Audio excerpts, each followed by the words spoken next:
This here is a modern furnace. How you can tell the furnace is gas is because it has this little black line right here. You won't see that on an electric furnace because that is the gas line.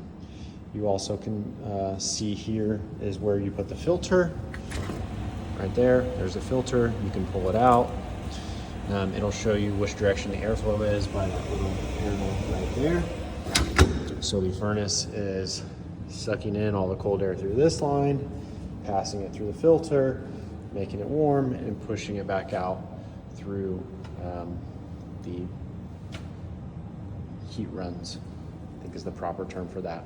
So that's what the furnace is.